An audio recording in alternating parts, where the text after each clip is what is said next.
Welcome, family, to the Legally Great podcast. I am your host, Laurie C. Lucien, aka Big Mama, aka Big Ma'a. I am so excited for this third episode. Joining me today will be two amazing men, Cleon Byron and Chef Matt. Cleon is the founder of the Byron Investment Group, and he is also the president and chief of urban affairs and media for Evocana. Evocana is a company seeking licensure as a marijuana establishment in Massachusetts. Cleon actually connected me to this episode's guest, Chef Matt. Chef Matt is widely recognized as the premier chef within the cannabis industry. Chef Matt has managed five-star restaurants. He's won several awards and has prepared multi-course meals for top celebrities and professional athletes. Chef Matt is here to let us know how he was able to achieve the success that he was able to attain in his career by applying his success by any means necessary mentality. I hope that you enjoy. Peace.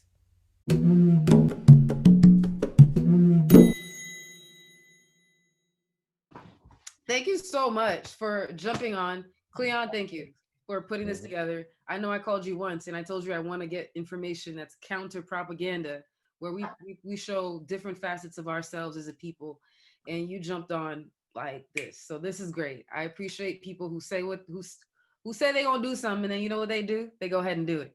Oh man, that's the only way to do it.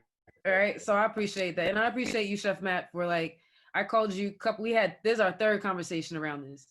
And so that was good for me because it gives us a chance to get to know each other. But I know you're a busy man. So the fact that you're taking your time to just jump on all these calls, Big Mama appreciates it. Yeah, much Yeah. appreciated on this side too, I mean, Chef. same here. I appreciate it. Anybody that wants to rock with me, I appreciate it. You know what I mean? Mhm. Absolutely. So I know you're busy. I'm gonna just dive into the interview right now. All right. Um, if you wouldn't mind getting us started by letting us know how you started cooking. Oh man, shit, started cooking. It's just always kind of always been a passion of mine, cooking. Yeah, watching my grandmother cook. It's just always been a passion. I don't know what it is, man. I think since finding a cookbook and looking at the pictures and growing up watching all the cooking shows and everything, it's just always been something I admired and something I was good at it. You know what I mean?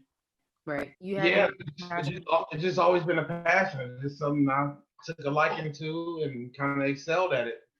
So you just started cooking by you just watched your grandmother cook, or how did you even get in the kitchen? Because the reason I'm perplexed is I grew up in Haiti and Mhm. I don't know how to cook as a woman. And there was a label for people like us, and that was dead woman. So I risked that. And so and I kind of just I feel like, you're in an era where conceptually boys don't cook. So I don't, you know.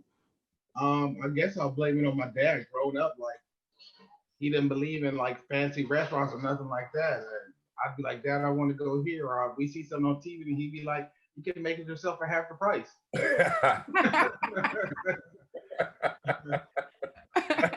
So, and so got to the point where I was like, shit, he won't take me there. I can't afford to go there.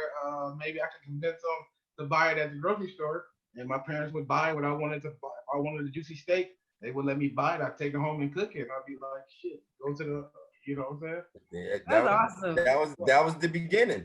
That was the beginning. saying? I Yeah. think if my parents did that, I would have learned how to cook too. Hmm. Hmm. But how did you? So now you've learned how to cook. How did you get into cannabis? Cooking with cannabis. Man, I think I started cooking with cannabis like 94, 95 in high school. Just, cannabis barbecue sauce and watching one of my uncles that grew, cook cannabis with his friends. And I was already in love with cooking. So I kind of just watched and paid attention out the corner of my eye, if you know what I mean. Hmm. Let me And let me let me ask one question also too with cooking with cannabis because How do you know, like, sometimes how to do like the dosage? I know how they got the oils and the butters and things like that. I mean, how did you like, learn how to, put in the right amount so you just don't have people just falling out or just too wide So awake?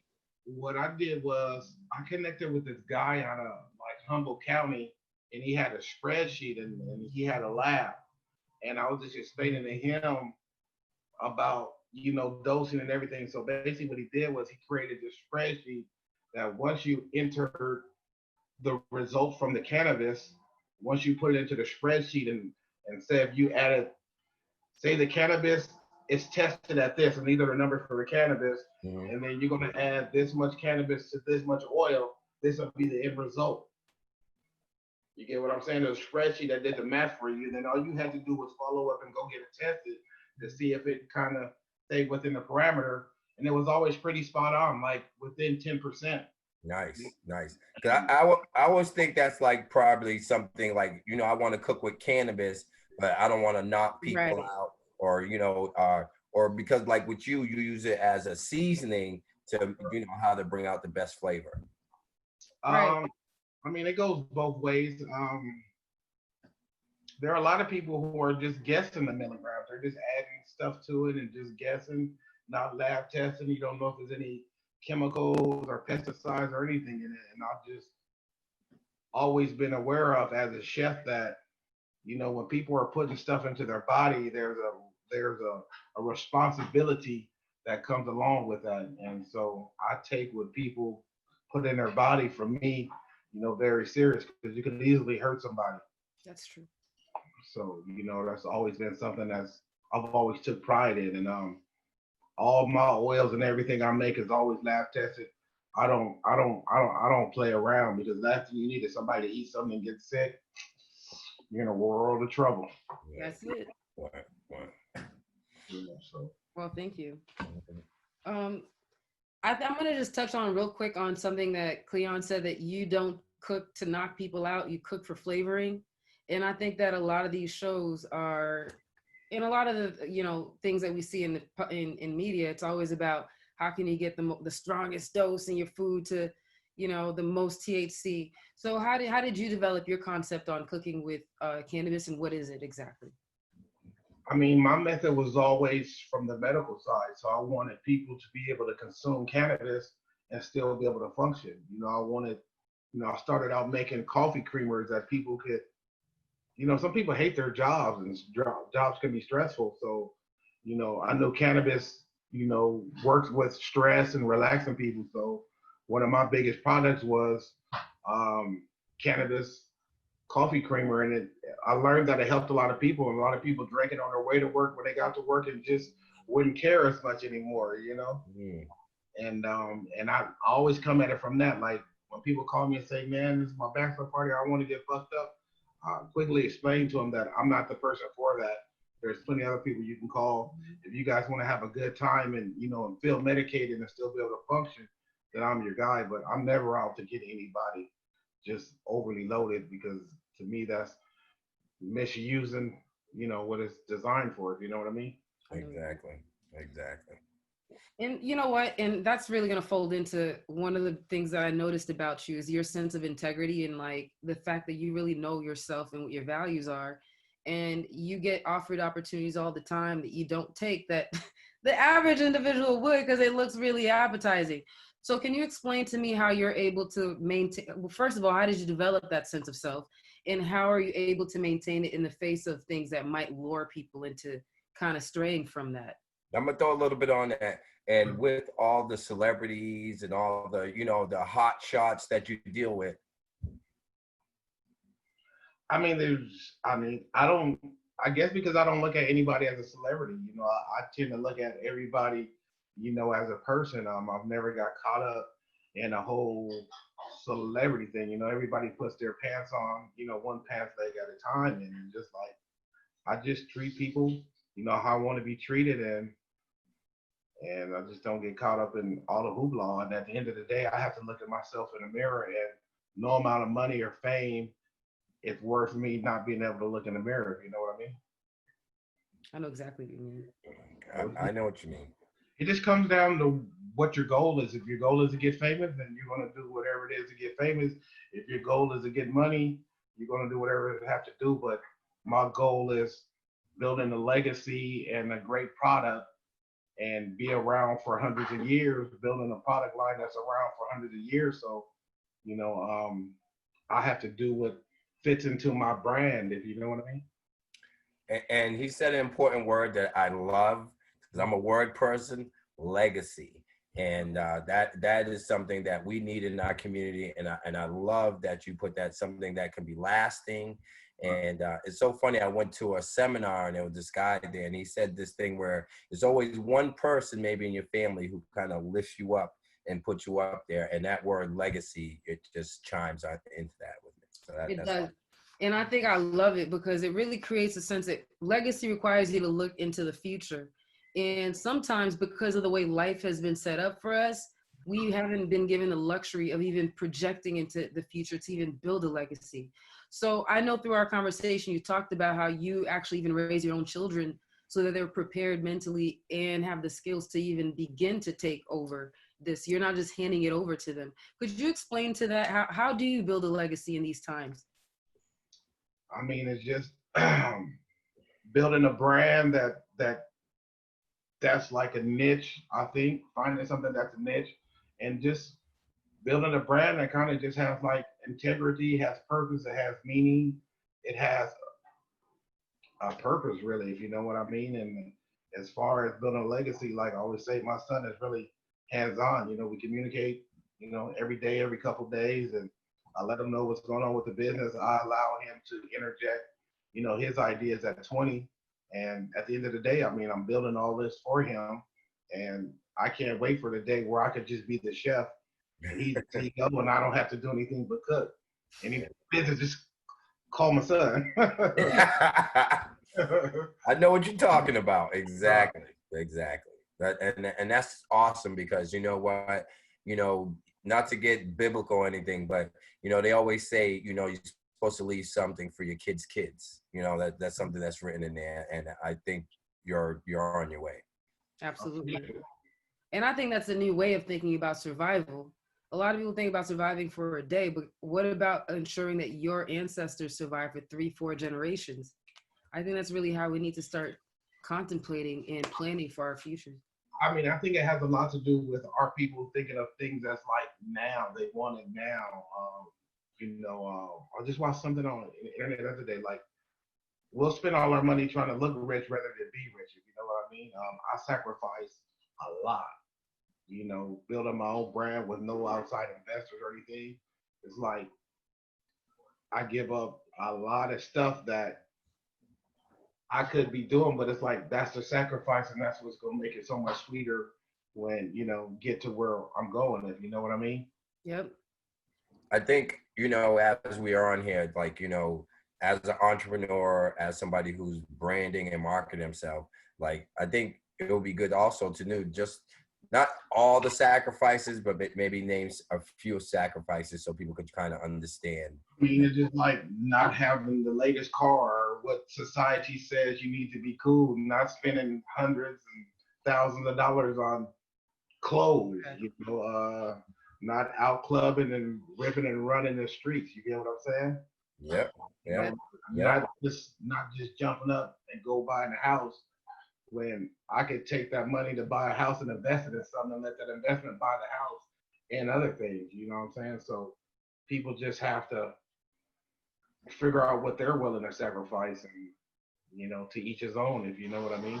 Mhm. And that you brought up a really great point. And that's, the need to just go buy a house. I think we've been on this autopilot, auto program. Like you go finish high school, go to college, get married, buy a house, have kids, and we're just repeating it over. And we don't stop to think whether this is the most effective way to really build wealth for our families. Because that would really stun some people what you were saying. What do you mean don't buy a house?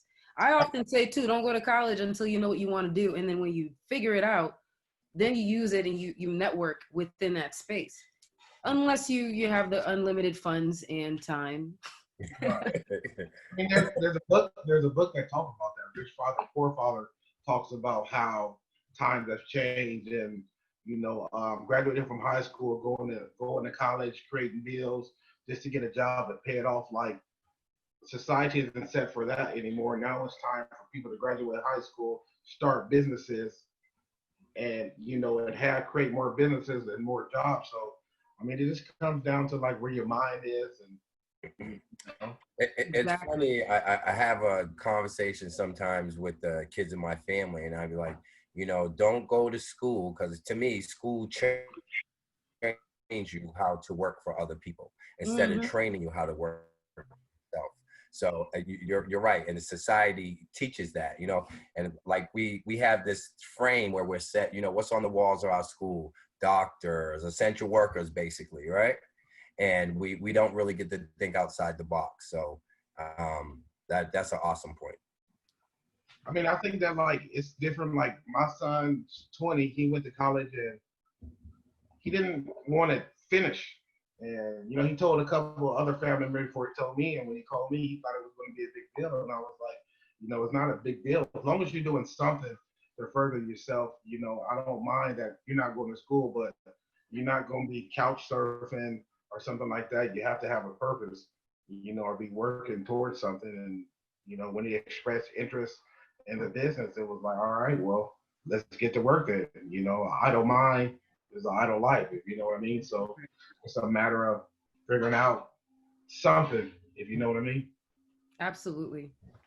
And I'm pretty sure, just like you said, he gets a lot of inspiration watching how hard you work. I think a lot of us forget that sometimes, we copy our parents sometimes, and I'm pretty sure he looks at you because, like you said, you talk to him once a week, and that is like great mentorship. So, thumbs up to you for that. Awesome. Appreciate it. No, that's definitely terrific. And you always use keywords that lead me into questions. So we talked about mentorship on our last time we talked, and we talked about how you don't like to use that word. Explain to us why you don't use that word, and what do you do instead? I mean, I just feel that mentorship makes you, idolize somebody or depend on somebody else's opinion too much.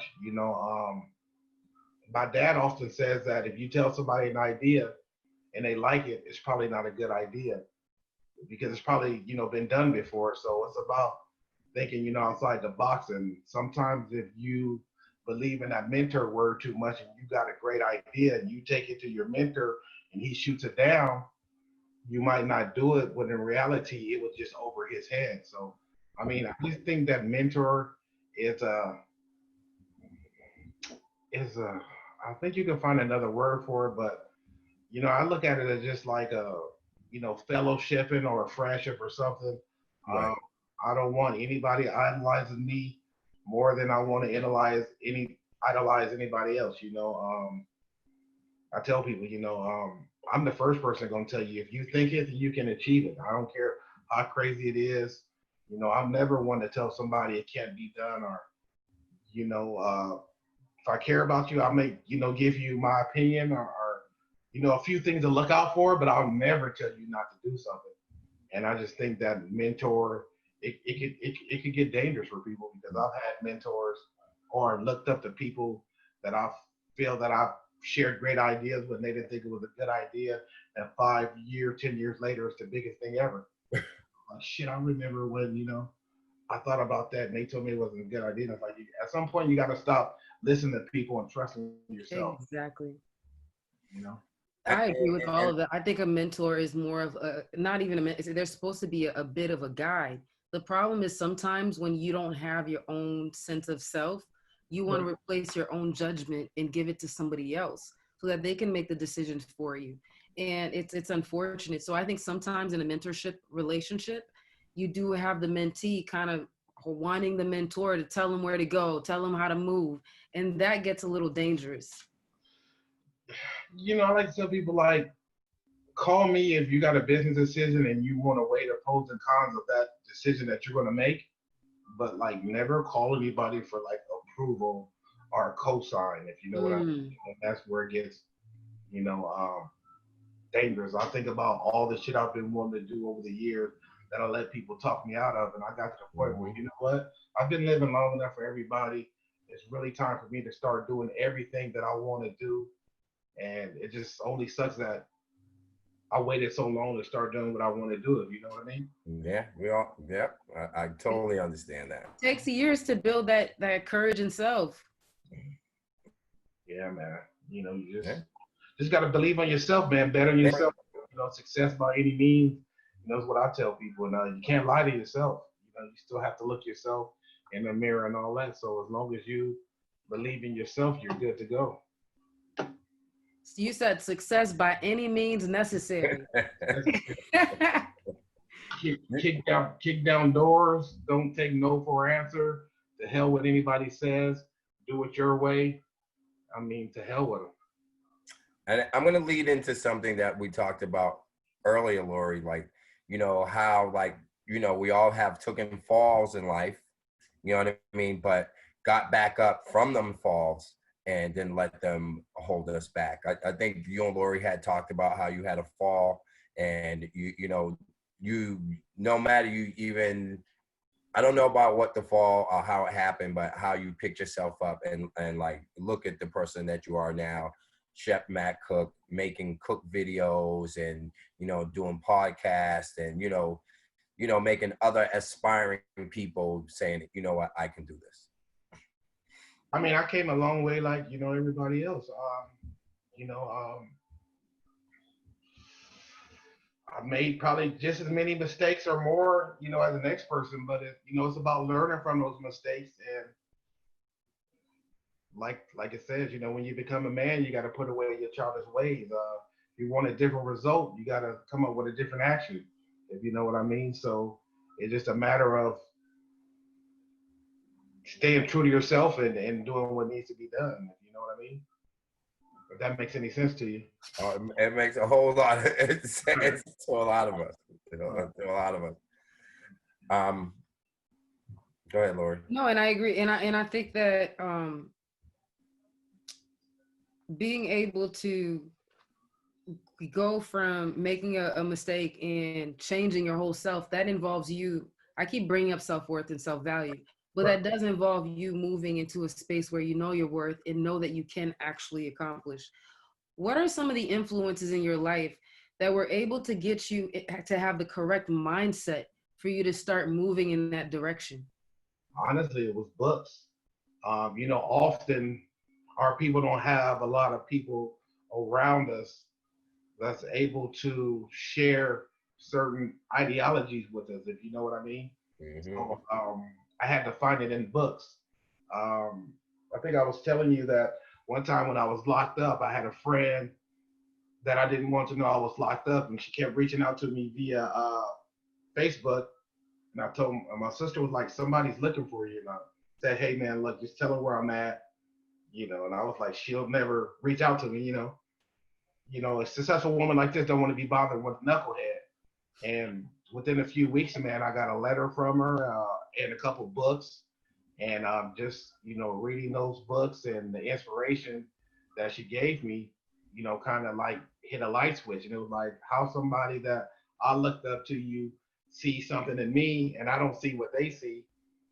And then I think I even told you one time I had a CO pull me to the side and was like, what are you doing here, man? You're smarter than the average person. What are you doing here? You don't fit in here. You get your shit together. So it was just like, I was just getting a lot of flack. And it was just like, as I would start reading the books and gaining knowledge, I already knew why I did some of the things I did, but it was like, I didn't know how to do better.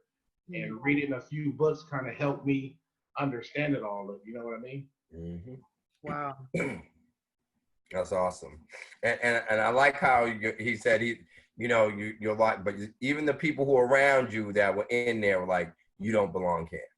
You know what I mean? So that's also something that, like you said, maybe somebody from the outside, but even the people on the inside seen it in you too. And one of the things that you mentioned is your positive mindset, even when you weren't making the greatest decisions, but you were still positive, and that positivity kept you safe. Can you talk about that mindset? I mean, it's just, it's just about doing good and having a good heart. Good things are always going to happen to you. And even when you make, bad decisions, because you have so much good grace you know, the somehow that kind of covers you, if you know what I mean. Like when I was out in the streets, I still wasn't a bad guy, if you know what I mean. Everybody loved me. I never really had, you know, a lot of enemies or anything. No matter what I was doing, people just always loved me and thought I was a great person. And I mean, and at the end of the day, I just really had no reason or excuse for doing the things I was doing except for trying to get rich fast, Right. trying to take a shortcut. And, you know, there are no shortcuts in life. You know, there are Mm. repercussions of shortcuts, if you know what I mean. There, say that again. There are no shortcuts. There are repercussions to shortcuts. And I think I told you before, it's like my dad always says it just comes down to making decisions. You have to make sure that you make more great decisions than bad decisions. And that's what's going to, you know, weigh it out, you know. And just really thinking about stuff before you make that move. Like chess, if I make this move, you know, then they can get me here, so I don't need to make that move. But if I move here and then they move there, it allowed me to move there and get to where I'm going. So sometimes it's about strategizing and not running around like a chicken with your head cut off. I love that. It's really being a thinker. I think we do a lot of thinking, but we really don't do the right kind of thinking where we sit down and we strategize. We allow thoughts to come and just move us, but we don't use the thoughts to actually structure our lives. And I think what you said was key. You have to structure, you have to sit down and strategize and think about every action, even if you're going to make a bad action. Like if I decide to slap the crap out of somebody, I must know that I can fight them. You better hope. You know what I'm saying? Because if I know I can't fight, if I didn't strategize and say weight loss, reach, I'm done.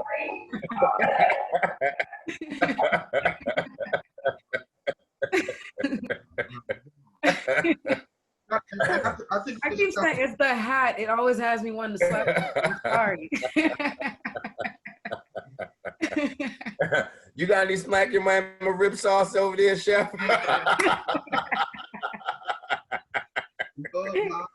My smacking people days are over.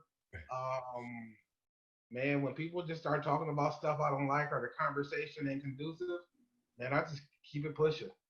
Yeah.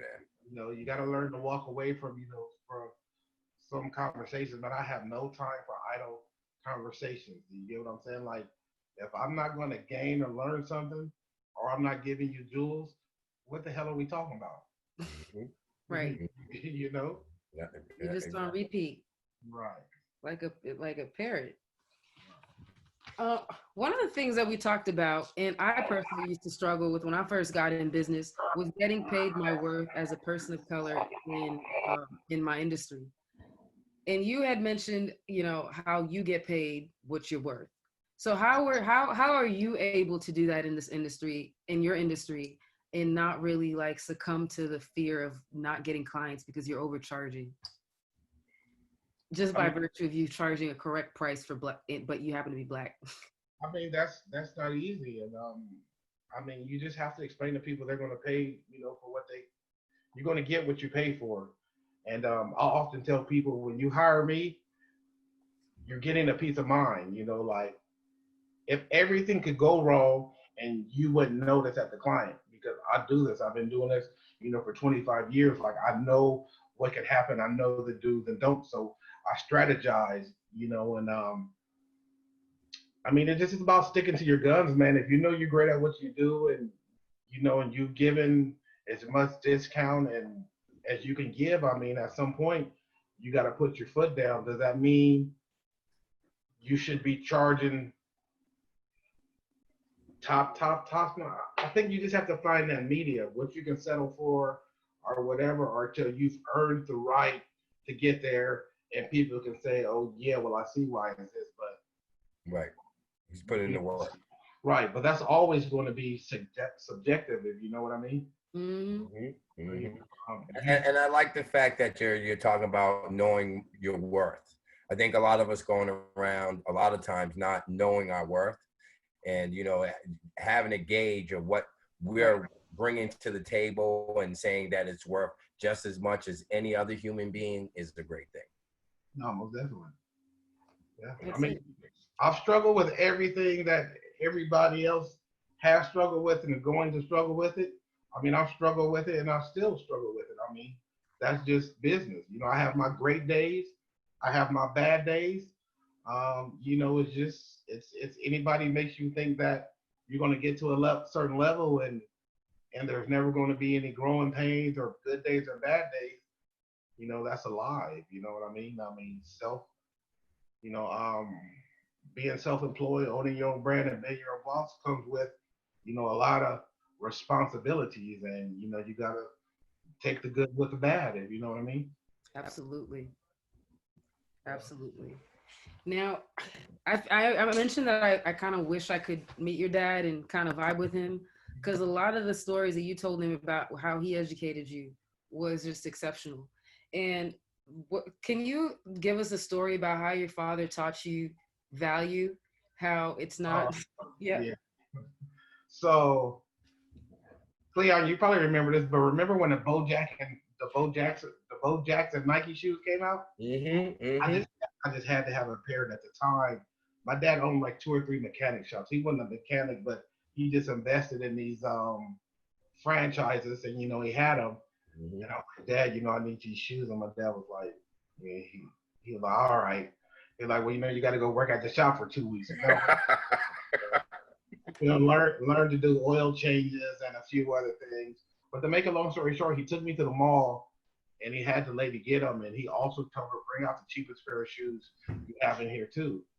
And so basically, he had me try on, you know, the shoes I wanted, and then he had me take them off and try on the cheaper shoes. And the whole point of it was when I put the shoes on, it was just a matter of him asking me how I feel with the cheap shoes on and what my name was. And I was like, I feel the same, and my name is still the same. Then he had me put on expensive shoes and asked me how I felt and what my name was. And at the end of the day, it was just like, it's not about what you wear or what you have on your feet. It's about the person that you are. And if anybody's going to judge you by the shoes you got on your feet, you don't need to be around them. Wow. That is an important lesson. That's a serious lesson. And you know what? And the good thing is that you lucky, you know, like a lot of us probably don't have dads, you know, and you know that passed down knowledge of like, hey, this is who you are, this is yourself, and to get those little keynotes that you probably pass on yourself. Yeah, man. You know, I got a lot of jewels for him. He's still around, but you know, I got a lot of jewels for him. You know. So I give him a lot of credit. Um, and I also want you to talk about how when you started your restaurant, your knowledge, the knowledge that you had when you started the restaurant, and how the story about how your dad taught you how to actually run a business and have a business plan and run numbers. Right. Oh wow. Um, you know, I guess when I had my first restaurant, it probably had to be in about '97. Um, man, I didn't know anything about it. I just thought it was about cooking good food. I didn't understand anything about cost. I mean, I created my menu and I would look at it and say, "Oh, this looks like it's worth about $10." But there's a difference between you needing to charge $9 for something, $10 for something, or $11 for something. You get prices so high that you don't people don't buy it as much, or just by missing a mark by a dollar can make your business not be successful. And one day my dad was just like, "Why are you charging this much?" And I was just like, "Cause that's what this looks like at work." And he was like, "It's a science to this. There were calculated, calculated, reason why you're supposed to charge. People don't just buy stuff and say this is what they want to charge for it. And shit, that's what I thought you did. It looks like a $10. Yeah. I'd pay $10. I'd pay $10 for this hamburger combo. I mean, shit. So after mistakes and getting out of jail one time, and I opened up a barbecue restaurant in Long Beach. I told my dad, I was like, man, you know what? I really want to go to culinary school to learn the business side of it and everything. He was like, all right, let's figure it out. So we jumped in the car a couple of days out the week, went and visited a few different schools, and found the school that I feel was right for me. And I'd get up in the morning, go open up my restaurant, get everything going and have employees come in, and then I would dash to Santa Monica to go to culinary school, leave there and go, right back to the restaurant, if you know what I mean. So I had a restaurant while I was in culinary school, but it was just different watching myself interact with the instructors versus the other kids. You know, a lot of them were 18, 19. I think I was 31, 32 when I went to culinary school, and they kind of knew I had my own business. So they just kind of had a different respect for me. And to this day, um, I can honestly say I'm friends with a lot of my old culinary instructors, and one of them works with me a lot. You know, work side by side. Anytime I have gigs or anytime I have anything going on, I can call him, and and he's somebody I look up to, and I learned a lot from him because who would ever think that him being my culinary instructor 12, 13 years ago that he would even come work on side of me, if you know what I mean. And that was a real, humbling experience, if you know what I mean. And so, That is, you know, that's a power. That's a position. Someone with no ego. right. And I've learned, like, I mean, I talk that shit, but for the most part, on a day-to-day basis, I mean, it's all about not having an ego, if you know what I mean. And I think that's what gets me far because, like, I don't really have an ego. I mean, the ego, and I'm assured with myself, like I know who I am. So it's like I don't let nothing bother me because I kind of know who I am. You know what I mean? And I know where I'm going. So it's like anything anybody says or whatever, it's really not that big a deal to me because they don't really know me. Right. Right. And you know, and you're comfortable with yourself. You know who you are, you know what you're capable of, and those outside distractions. But certain people we want out there, and the everyday person, it's just noise. So that's powerful. So you don't take things personally? That is an extremely hard thing for many of us. I mean, I'm not perfect. I mean, I take stuff, personal, but after I think about it and I analyze it, it's like, there's a book that says don't take anything anybody says to you personal. It's their issue.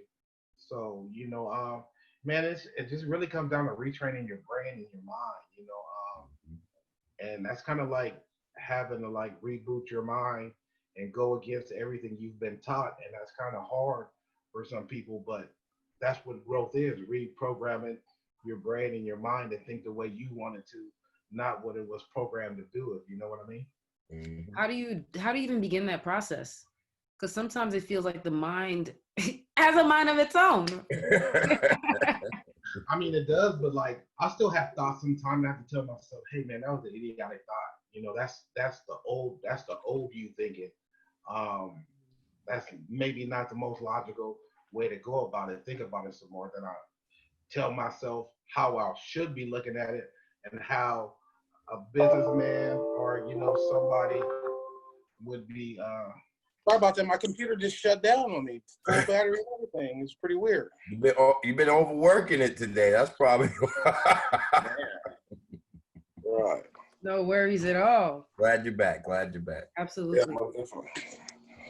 And I think we were talking about, because I know what I wanted to get into next was the fact that everybody who works for you, you don't view them as someone that you'd like to maintain in that position. You actually prepare everybody to be people you end up working with in the future. So I kind of want to talk about how did you develop that mindset and how do you implement that in your business? I think when I worked as a corporate chef, man, I just feel like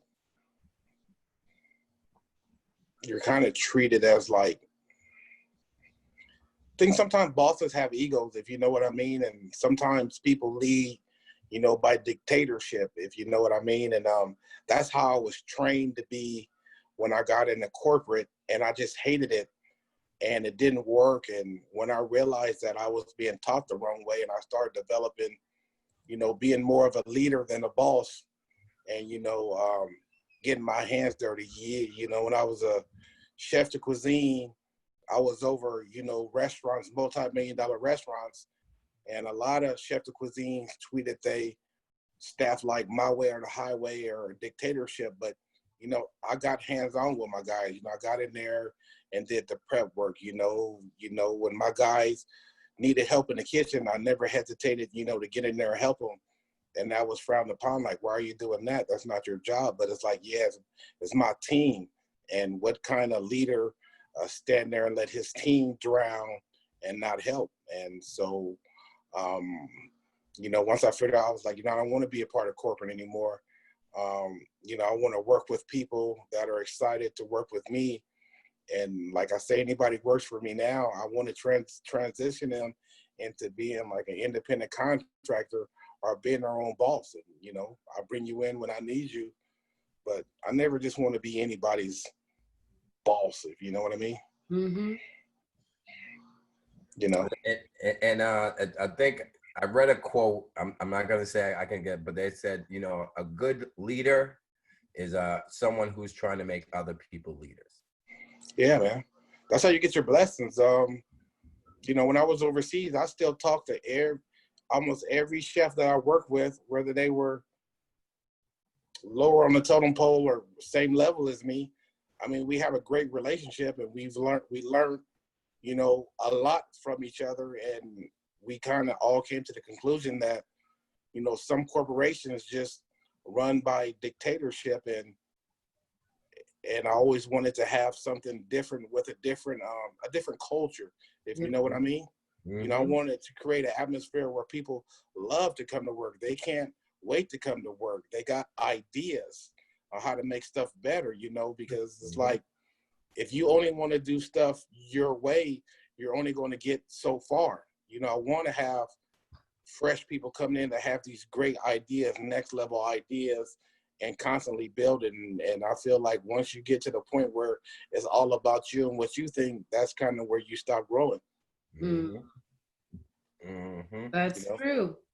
He got me with a saying I always say, like, the old and the young got to work together, because they got the brand new ideas, and we got some of the older, stuff laid down, the foundation, and merged them together. So that's awesome. Wow. And just like next level shit. Like, I just want forward thinking people with great minds. And sometimes you could have somebody that has a great mind, but they've been shut down too much. So it's just about getting people to, open up and feel valued enough to even tell you their opinion, if you get what I'm saying. You keep taking words out my mouth over here. I'm like, did I have this camera on earlier? Because I am feeling everything you're saying, and I can't even say anything on top of it, because the words are blessed. I totally understand where you're coming from. Most definitely. No, this is excellent. How did you learn this leadership style? Because a lot of the things you're saying, they were written in books like The Art of War. Right. Right. Like I say, it's just I've been a bad manager. I've been in corporations where the structure was bad. My dad often said that in order to be a good general, you got to be a great soldier. And you can't, nobody in the history has ever signed into the military and was a general, and I didn't get it. My dad was like, there's a reason there's a method for the madness, if you know what I mean. Yeah. And until I learned how to conform and be a great soldier, now that I'm in a position to lead the pack, just accepting that responsibility and understanding that responsibilities come with that, I can make some decisions that could stall everybody, and now I'm wasting everybody's time where they could be working for somebody else and growing, so I just take people's time, very serious. Like, you could be anywhere, working anywhere, but you're here with me, I want you to feel like it was maximized, and make sure that when you walk away from it, you're walking away with gems and jewels, you know what I'm saying? Mm-hmm. And feeling needed, right? Right, no, definitely. Oh, that's powerful. This is excellent. So it seems as if you have kind of like a structured, not mentor, but like a way that you allow people to grow. Have you ever dealt with situations where your style of allowing people to grow wasn't accepted? Yeah, like, no one formula is going to work for everybody, but that's what being a great leader is. You have some people you have to push, and then you have some people that don't take much pushing. You have some people that need to be inspired. You know what I'm saying? It's several ways to do it. And as a leader, you just have to realize that there's just not one way. And you have to look at it like everybody in your team is a different individual and a different personality. Mm-hmm. So what works with one isn't necessarily going to work with the next one. So it's just about learning people. And you know, I tell people, like, part of being a chef, like, if cooking was all we had to do, our life would be so easy, if you know what I mean. Right. You often become a counselor, a big brother, you know, a father, you know.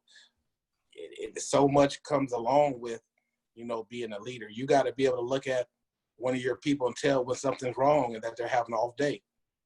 You know, you have to be all that. And, you know, I just feel like a great leader pays attention to all that.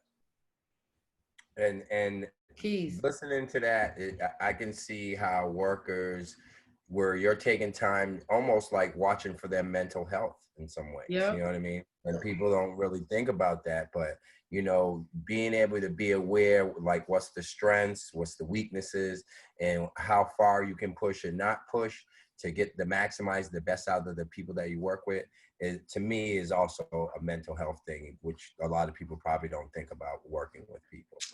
I mean, I just look at it as life. I mean, we're all going to have our good days and bad days. There are days when I'm having a bad day and I tell my team, hey, look, you guys, I'm mentally fucked up today.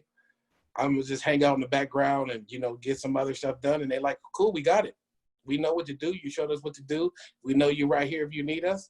But it's about building a team that you can count on, you know what I'm saying? And, you know, it's not a big deal, if you know what I mean. Mm-hmm.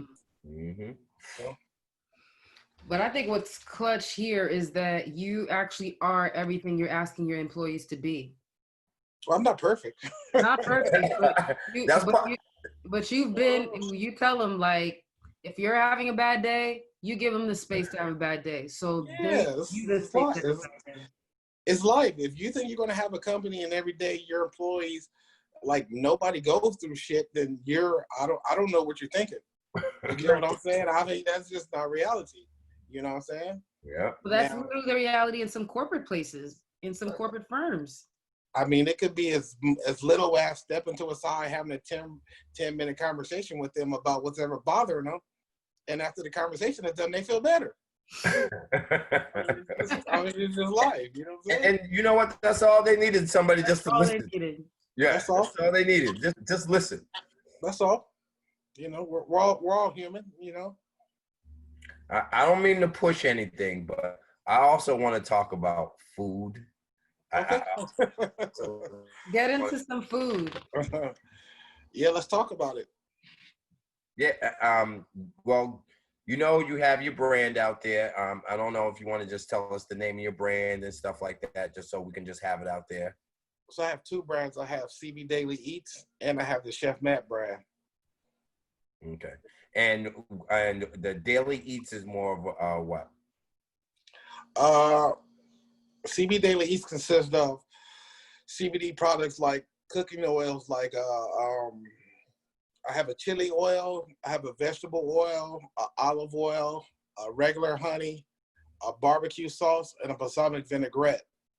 And then with the Chef Matt brand, I have a habanero honey, a cinnamon honey, a coconut oil, and a butter, all infused with CBD. Which box would you send to me now?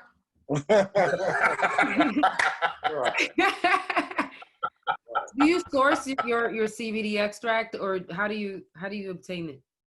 Oh, I buy it from a licensed manufacturer I've been dealing with about the last 3 or 4 years. Oh, that's yeah. So how do you more deal? Huh? Right. I understand that formulation is one of the most difficult. Well, for some people, you're a chef, but for people who aren't chefs, it's a hard process to formulate. To come up with a formulation with CBD or any kind of THC that tastes good. What's your process without giving away your secrets? I mean, first of all, it's math. You know, knowing the calculations, and then the second thing is homogenization, getting the CBD to stick to whatever it is that you're infusing it with, if you know what I mean. some things, you know, you have, for example, CBD. CBD, you can get it in a few ways. You can get it water soluble, you can get it as a powder, as isolate, or you can get it as a distillate. And you have to use all those differently because, say, like if you're making one product, if you want to use distillate, you might not be able to because it's not going to homogenize with the product you're trying to get it to stick to. So just kind of being a little bit of a mathematician, a little bit of a scientist, and not being afraid to fail. Let me ask you a question, because to explain to some of the people we're going to be talking to here, and just say, what is homogenized, kind of mean, just to, the layman person like myself? I guess you want to say a process of making things come together. You get what I'm saying? Imagine mixing, prime example, how could I say? I don't want to use Kool-Aid, but let's just use Kool-Aid. Adding Kool-Aid to water and it coming together, and when you stir it, that's homogenization. It wouldn't be homogenization if you added it to it and it didn't mix fully. Half the water, yeah, or like half the water turns, color, and it's not. So homogenization is a process of two things coming together and mixing and staying together, if you know what I mean. Okay. Becoming homogeneous. Because you can mix stuff together but you're gonna have to stir it every time you use it. That's not really homogenization, introducing two things together to make them stick together, build a bond that sticks together. That's kind of unbreakable, if you know what I mean. So. Thank you for that definition. That's great. Oh, you're welcome. That's just my definition, And most of the brands you use is they're more like sauces, or it comes down to staying true to me and what works for me as a chef. I create food products. It's something I know, it's something I love. I've had opportunities to do other things, and I'm just like, I don't see how that fits my brand and who I am. You get what I'm saying? I'll just be somebody making something because it's popular. I don't want to make anything or put my name on anything that doesn't fit the Chef Matt brand or something that, I would do. Food is something I love and I'm great at. And so I make food products, Perfect. Do you ever have any intention of expanding into top like skincare and hair, since it's so? It's not me. You're sticking to the rivers that I am launching a some pre-rolls. So I guess I'm in both sides. I'm in the CBD side and the cannabis side. Just did a deal with the Pantry olive oil. We're working on a Chef Madden Pantry olive oil. I have some chocolate keto bites coming out with them. I have some gummies coming out with another company. Just did a deal in Oklahoma where we're going to be putting some licensed Chef Matt products on the shelves there. Talking to another company out of Chicago.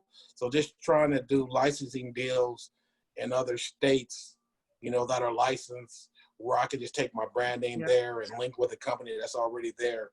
So just been spending a lot of time doing that, and just, I feel it's important to have both, because there are days when I want to get high and days when I don't want to get high.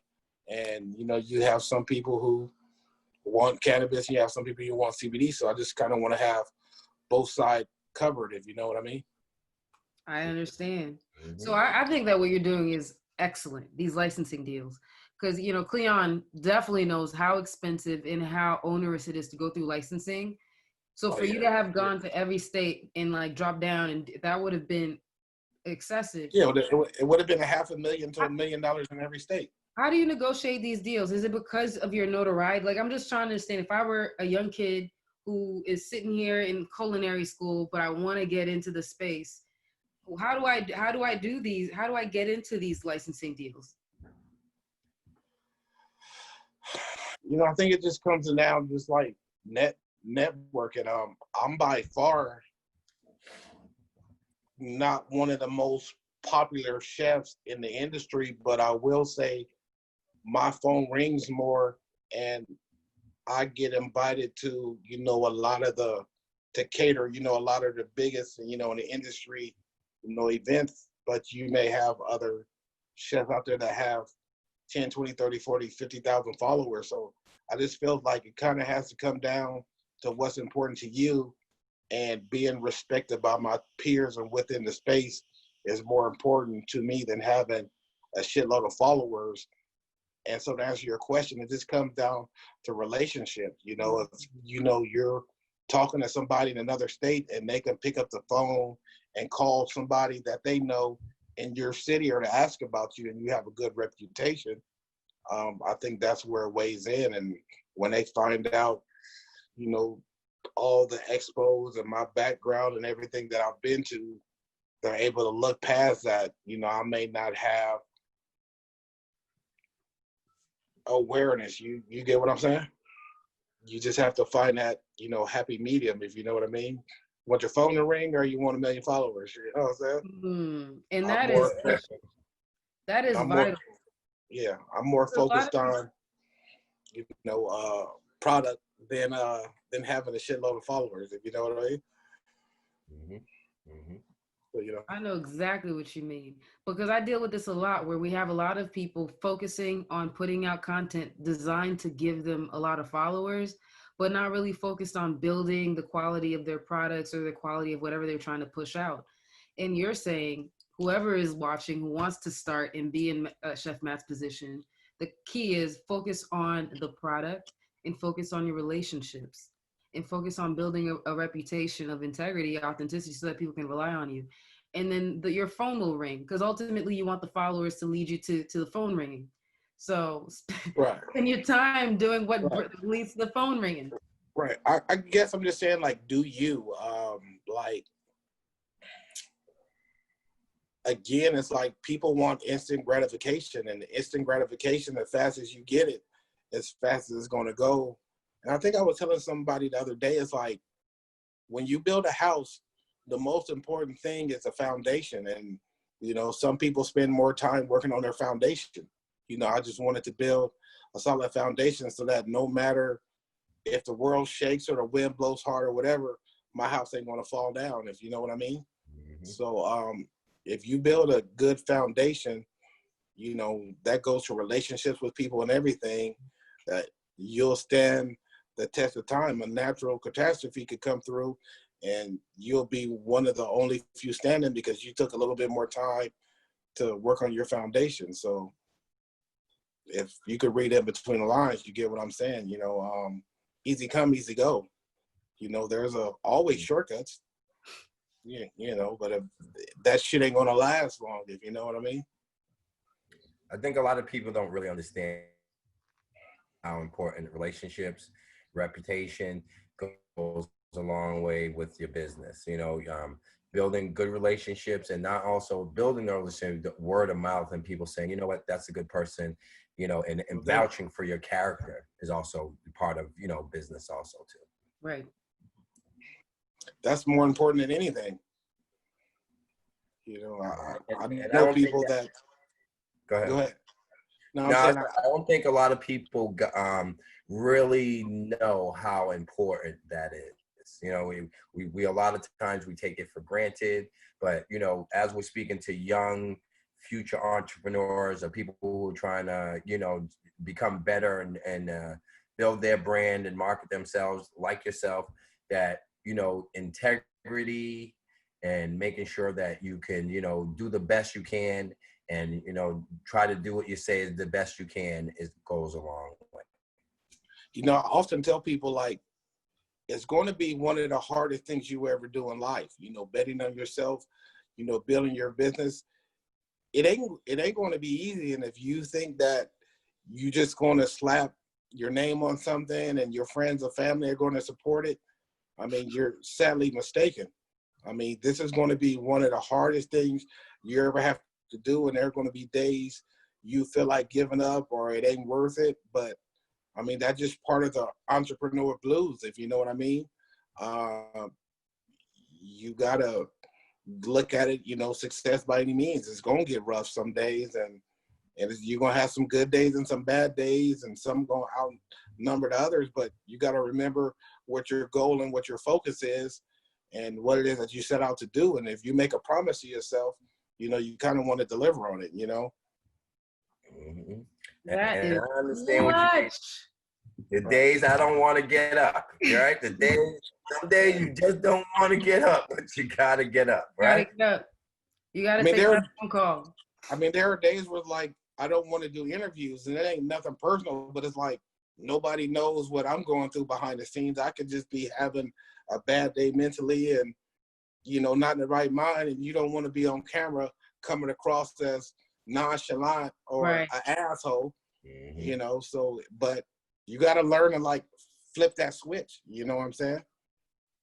Just like flip that switch. It's time when it's time to go on entrepreneur mode. Flip that switch, and then when this is over, I can hit the light off, hit the switch, and I got an hour or two before the next time I got to flip the switch back on. If you know what I mean. Mm-hmm. So do you consider yourself somebody who is impeccable with your word? And I'm using that sentence because it's from a book called The Four Agreements, meaning that when I read that too. Yeah. So do you think that you're somebody who, when you say you're going to do something, you do it? I'd like to say that, but I mean, I'd be lying. I try my best. I mean, it's a work in progress. Nobody's 100%, but I would say I try to operate at like 90%. When you're going to tell somebody you're going to do something, if I can't, I'm always quick to, let them know that, hey, can't, like with our situation, when I overbook myself, it's just like, you can try all you want, but you're not perfect. And so I feel like as long as you're striving for it, that's better than just not striving for it. You know what I'm saying? Like you have to practice anything to get better at it. You just don't go in the gym and start shooting the ball and making all the shots. Everything requires practice, and reading those books and exercising the stuff you learn in books is what makes you better. If you know what I mean? Mm-hmm. I've been known to overstretch myself quite a bit. that one lesson is a very difficult one, to be impeccable with your word. But even to yourself, for me, it's easy for me to show up for Cleon. But if I say, Lori, we're going to go here tomorrow, and it's just for me, it's a lot easier for me to just slide back and say no. And so I think it's important for us to practice being our commitment to self first and foremost, because then that is going to be a lot easier to be able to spread that out to other people.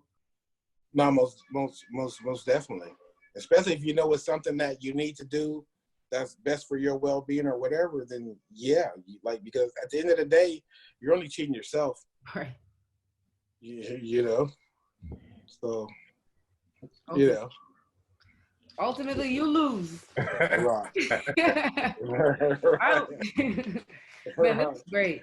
I just feel I'm getting a lot of nuggets myself. I'm realizing that this podcast is more for me than the people watching, which is kind of crazy. That's great. That's great though, because people are going to like soak it up from you, and if it moves you, and after everything you've been through, then you already know it's going to move other people. If you know what I mean. After hearing your story, I'm impressed. If you know what I mean. Oh, man, thank you. Mm-hmm. So I think making more people aware of what you've been through to help push the podcast along further. If you know what I mean. I know exactly what you mean. Merci. And I also think this is that as we're talking, the people out there are saying, there's a lot more people out there like me, who look like me, who actually going through this struggle, and I'm not alone. Right. So when I might go out there and fight every day, it's just not me. And I think that's also a really cool thing too. Yeah, man. It's about, surrounding yourself with like-minded people, and even if they're not in the same state as you, sometimes like having friends or somebody you can pick up the phone, and juggle stuff off of, it doesn't have to be the term a mentor. They could be the same age, and you could sometimes learn more stuff from somebody that's younger than you than older than you. Age has nothing to do with it. So just, surround yourself with like-minded people, or build you a network of like-minded people you know, so you kind of got an idea of what's going on and people that inspire you, if you know what I mean. I love that advice, but I have been told this once. Lori, where do I find these people? I want to find like-minded people, but I don't know where they are. What's your? I mean, you know, at that point, you know, that's kind of, it's almost like that person is not ready yet then. You get what I'm saying? Because if I have to hand you everything it is that you need, then you're just not ready yet. You get what I'm saying? When that person is ready and truly is ready, they're going to figure it out. You get what I'm saying? Especially today with Facebook groups, LinkedIn, Instagram, and everything. I mean, everybody's almost within reach, if you know what I mean. I mean, so if somebody says how and when, you don't write them off. You give them a few jewels, but at some point you give them that look like, come on now, I can't just do it all for you. You hear what I'm saying? Even like how we made this connection. You know, Matt, I don't know if everyone knows, is on the West Coast and we're on the East Coast, collaborating, you know, making connections. And there you go. About what you said, making connections. What it's all about. Right. And I think you touched on something key when you said they are not ready. Because sometimes I don't realize that they're not ready, and I'll try to push all of this data information on them, and then they don't do it, or they try and they can't continue because they need to be handheld. So that sometimes you got to love someone enough to realize where they are and give them just what they need at that step. You can't save everybody. I mean, that's the best advice I can give you. Some people are going to want to come and just drain you of your energy, your fuel, and your mind, and you know, and stuff like that. So it's like, if you kind of got to put everybody in a box or evaluate relationships with people, if you know what I mean. And it's like, if every time I talk to you it's draining or it's just whatever, and I don't see no growth in it. Like if I have a conversation with you and I dropped a bunch of jewels on you, when I talk to you again, you can't tell me or talk about what we talked about the last time or what you did since then. I mean, I'm just wasting my time. And unfortunately, we live a short life. We don't have a lot of time to keep messing around. You get what I'm saying? Everybody's time is valuable, and we all have independent goals. Every time I stop and talk to you, I'm taking time to work on you when I could be working on me. Right. You get what I'm saying? Yeah, So I totally know what you're saying. So if I take an hour out of my time to talk to you and you don't absorb it, I have to stop doing it. I think that's something, and I want to touch on something that you pick up. I know we all have a lot of people that's around us that we try to groom, family members, cousins, or somebody, and you know, we give them that energy, and we're trying to groom them, but we get to a point where it's like, you know what, you know, I'm gave you everything I got, but I just see you're not retaining it. How do you deal with that? Just keep it pushing. There is no other thing. Family or not, family, friends. Hey man, look, we got shit to do. I can't. You know, this ain't. If we ain't married, I'm not obligated. If this is not a spouse or a child, everybody else is replaceable or don't matter. You get what I'm saying? Yeah. If this is not the only people you're obligated to are your wife, husband, spouse, or your kid. Everybody else is, honestly, you know what I'm saying? Your mom, your dad, your brothers, you can try to spit to them, give them as much game as you want to, but I mean, at some point, if they're not accepting it or taking it, what can you do? You got to just, you know, keep it pushing. So at the point you feel like your words are going unnoticed or not being heard, save them. Save your breath. As always, save That's my true. That right now, this is good advice. You know, save it. Because I think, you know, one of the things I learned is that a prophet is never a prophet in his or her home. So what you're going to come home and give people the jewels, give them the keys, but by virtue of who you are, like they've seen you at your worst. Like my mom has literally changed my diaper. like you literally can't respect someone after seeing their ass like that. So I think that there's something in that when you're close with someone where they can't see you for who you are. And that's why, like, I try not, like, I'll tell them some things. If they don't take it, I'm like, okay, bro, this ain't for you. Maybe you don't need to be in the industry. Maybe you do like being poor. That just means that person doesn't understand growth for themselves or for anybody else. That's all that means. Right. That somebody doesn't understand growth. And with that, even here, I got friends that I try to work with, but like they kind of want to hang out, and I was like, hanging out don't pay the bills. You know, sitting here don't pay the bills. If you want to make money, we got to be doing something where we're hitting the ground, right? And we're obligated to the time when we say we're going to meet somebody this time. These are all the things, the nuggets that's going to get you to where you're going. You know, oh, absolutely. Back on the couch, just hanging like, that don't make no money. You know, so I totally hear where you're coming from. Or you got to catch me during my, I call it shoot the shit hours. You get what I'm saying? There are times when I got time to shoot the shit. You know what I'm saying? Right. But even then, it still has to be productive, or, you know, or about something. You know what I'm saying? It's like, I guess you get to the point where it's like you crave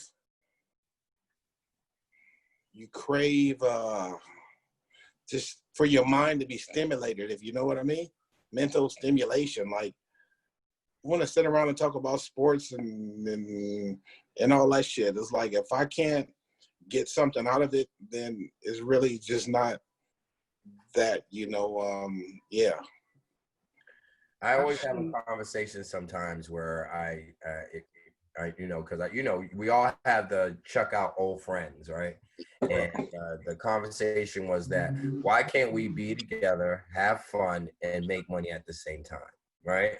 So we're having a good time, and we should have fun creating wealth for ourselves, right? Mm-hmm. And doing it in a way where we can have fun at the same time, and we all can hang out. And the time is used really good to help us all out. And I always talk like that, and that's something that I think we are going to have to figure out how we're going to work that into the new groups and people that we meet. Right.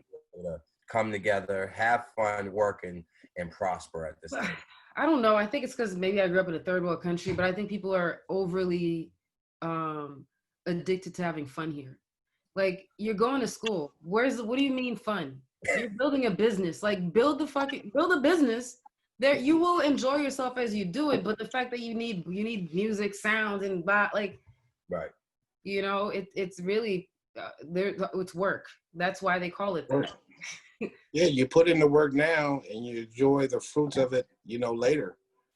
And you just got to find that happy medium. I mean, you have some people that could do both or whatever, but you just have to figure out what works best for you, if you know what I mean.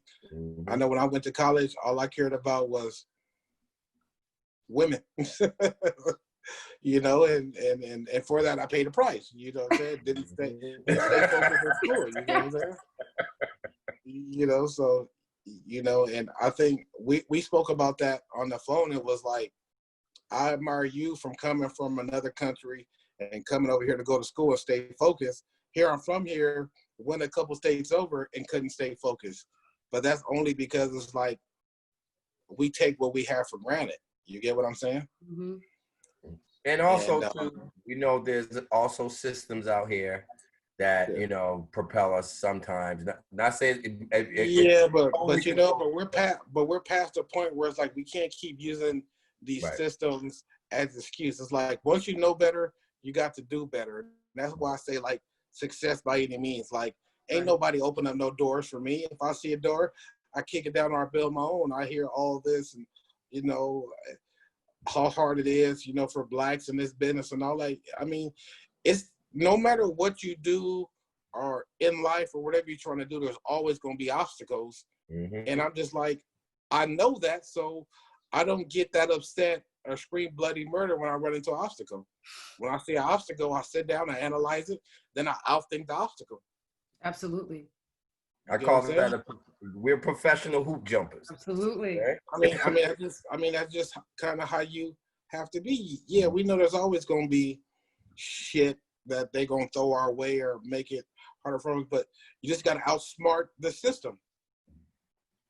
It's And if hustling. you think you can, yeah, and if you think you can beat it or whatever, you can't beat it, but you can outsmart it or learn how to work within the system. If you know what I mean. There And you think go. how outsmart powerful the that motherfucker. you are. That we know we got certain things. We're gonna look past that and still go to get the goals that we want. I mean, because if you're going to sit around and complain about the system and the man and everything, that same time you spending complaining and thinking about it, you should be trying to create a solution or how you can There outsmart. you go. Like ain't nobody on this earth going to stop me from doing what it is that I set out to do. My goal is to make the Chef Matt brand and CB Daily Eats or whatever brands I build to be the biggest and baddest and most successful in the industry. There's not one person or a group of people that's going to stop me because my will of what I set out to accomplish for myself. I'll be damned if I let anybody stop me. You get what I'm saying? And that's the mindset you have to have when you go to build something. Hey man, look, shit is not going to be easy. There's going to be obstacles. There's going to be a whole array of shit. But if you know that, you know how to deal with it. You get what I'm saying? Mm-hmm. Success by any means necessary. By any means, you know, so you're never going to hear me cry too much. Like, Yep. I get the least press out of everybody, but I don't really worry about it. I just continue to do what it is that I'm doing. And, you know, when it comes my way, it comes my way. But you have some people that just chase it, you know. I just keep my head down and continue to do what it is that I do, and what's ever meant to come my way is going to come my way. Is that how you're able to be patient in this space? Because that's something that I learned this week. I'm not patient. I mean, when you look at it and you say like patience is just like, you got to understand what like your end goal is. And if your end goal is something you could achieve in 1 year, then your goal probably really ain't big enough. You get what I'm saying? I feel like it's going to take me 5, 10 to 20 years to build a legacy brand. You get what I'm saying? Yep. Mm-hmm. And as 42-year-old man, I don't know if we're living as long as we have, but I look at it like I've lived more than half my life. So I have nothing to do but pass this on to my son, who can continue to build on the brand. You get what I'm saying? And like, if you make it about you, then it stops with you. Building a brand, you have to make it bigger than you, so that when you stop, it can still continue to grow. That's good. I don't know if that makes any makes sense. A lot of sense. It has to be greater than than you, the person. It has to stand for. Yep. Yeah. Yeah. These are the keys. Okay, so we're kind of winding down because Big Mama has a meeting at 6 p.m. This is so excellent. I don't know how I can see Cleon's face. He's vibing. I'm laughing at Big. I'm looking at that, calling yourself Big Mommy. You look like you weigh about 100 pounds.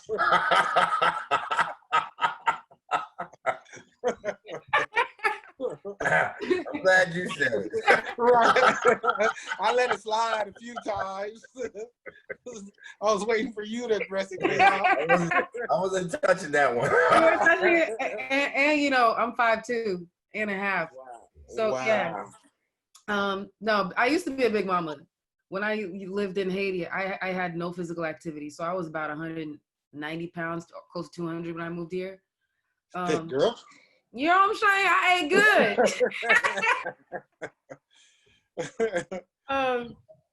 But I would, so you gave a lot of keys. If you have some last words that you want to leave the folks with, and even Cleon, you can add to it too if you want, just for us to close it out and give people a little bit of inspiration. You could just say, Lori, just rewind this tape and listen. No, you know, I was thinking, and you know, I was talking to this young lady the other day, and I was telling her she just wasn't getting it, and I just said, it's your thing. Do what you want to do. You know, I see brothers, but like it's your life, man. It's your life. They're your goals, and you can't blame your success, your lack of success on anybody. You get what I'm saying? If you want to set out to do something, fuck everybody. Do it. I did it. I know it could be done. Every other entrepreneur I know that went to people and said, when I told my friends and family, I'm going to build one of the biggest cannabis brands in the world. Oh man, you crazy. You can't do that. I'm doing it. Right. Slowly but surely, you know, but if I had to listen to them and say, man, you can't do that. You crazy. Who you haven't, you get what I'm saying? So in closing, just, man, if you think it, you can achieve it. And if you set your goals down, man, and you stick to them, you can do, man, whatever you want to do. It can be done. I'm living proof. I'm gonna jump on yours with that and just say, you know, Right. I remember when I first got out of school, right? And you know, I'm ready, I'm jumping off, and I'm like, yeah, me and my friends were like, we're gonna have Corvettes, we're gonna have the biggest apartments and all this thing. And then when we got into the real world, we had to be like, okay, this is gonna take a little bit more time than I thought. Right. And I think a lot of times we always run into things and don't understand that sometimes it takes a little bit more time than we really realize, but also stick to it, because you will get to it. Don't just give up because it didn't just come within 1 or 2 months what your mind thought you would get, but your actual work and your deeds will lead to that. So a lot of times I just want to put it out there to people, just keep to your goals. Try, always accomplish them. Sometimes they take a little bit longer, but you can do it. Right. I agree. Man, you just inspired me. Now, I never do a close up. Now I'm going to do it because you reminded me that everything in nature has a gestation period. If you want a baby, you put it in for 9 months, ding, comes out. If you want a tomato, you don't need 9 months. If you want a watermelon. So when you start looking at your dreams, what size is your dream? What kind of dream is it? Because the gestation period for that dream will differ based on the size and the amount of energy the universe has to gather to manifest that for you. So it's important to know that as you move, it's still cooking. You don't go in and open the womb like, is the baby done? You just hope, you know, that as soon as the contraction comes, baby's gonna come by itself. Just like the moment that the time is right for your baby, for your manifestation to come, it will come out in the natural order based on its gestation period. Yeah. And if I could get one more last thing. No, get in there. I want to say, Chef Matt Cook, thank you for coming out. You can get me Chef at Chef Matt Cook.